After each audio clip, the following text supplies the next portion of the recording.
Are you starting to wonder whether your lifestyle differences mean that you're not meant to be together? Maybe one of you needs structure while the other thrives on being spontaneous. Maybe you're ambitious and driven and your partner is deeply content with how things are. And it's gotten to the point where you're not just frustrated about it, you're scared. Because every time you try to talk about it, it turns into conflict. And underneath that conflict is a quieter, more haunting question. Are we fundamentally incompatible?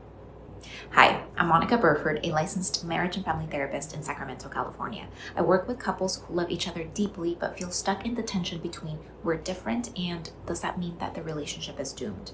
And today I want to help you slow this down. Here's something important to know right away.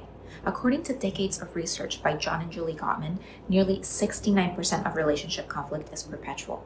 That means that most couples aren't fighting because there's something wrong with their relationship. They're fighting because they're different people. So the real question isn't, can we eliminate the differences? It's, can we learn how to talk about them without losing each other? Let's talk through how to figure that out. Step 1, zoom out of the trigger.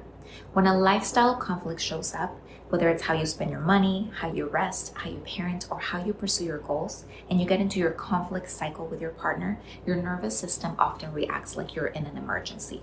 And that makes sense. The Gottman's research shows that when couples become physiologically flooded, meaning the heart rate is up, muscles are tense, and breathing is shallow, our brain goes into protection mode. And in that state, curiosity disappears. Everything is personal and everything feels threatening. So instead of asking, why are we so different? Try asking, is the difference the problem or is it how we're talking about it the problem?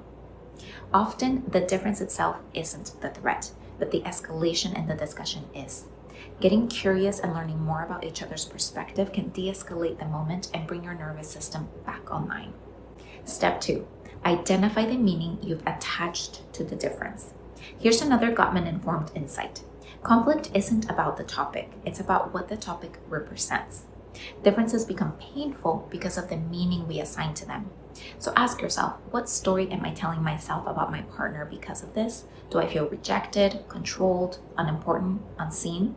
For example, one partner's need for ambition might feel like criticism, and another partner's contentment might feel like a lack of care.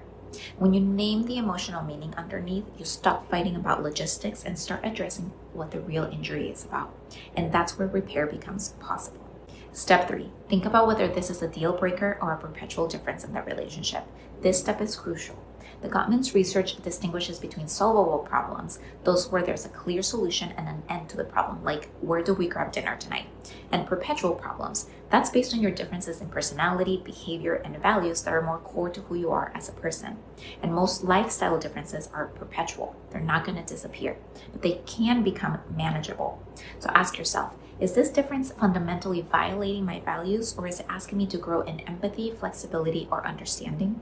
For example, if your partner's need for a routine makes you feel trapped, and they aren't necessarily controlling, but they are anxious without structure, that's not incompatibility. That's a nervous system mismatch. The danger isn't the difference, the danger is the rigidity that can come with it. Step 4, name the core need beneath the preference. According to the Gottmans, successful couples learn to honor the dream within the conflict. Every preference points to a deeper need, whether it's autonomy, stability, belonging, novelty, achievement, or rest. Ask yourself and each other, what do I need in order to feel like myself in this relationship?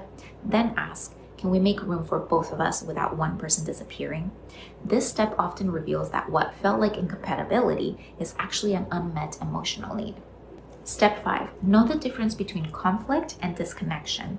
This reframe is critical because conflict does not predict divorce, but according to the Gottman research, failure to repair is one of the things that does.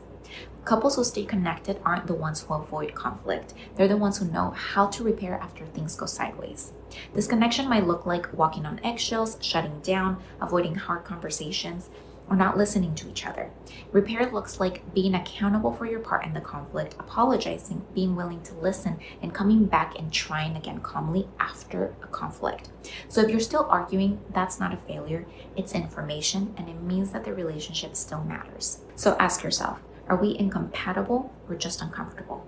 If you can, try to zoom out from the trigger, understand the meaning underneath the differences, recognize the perpetual problems in your specific relationship, name your core needs, and above all, prioritize repair over avoidance so that you can move forward with clarity and not fear.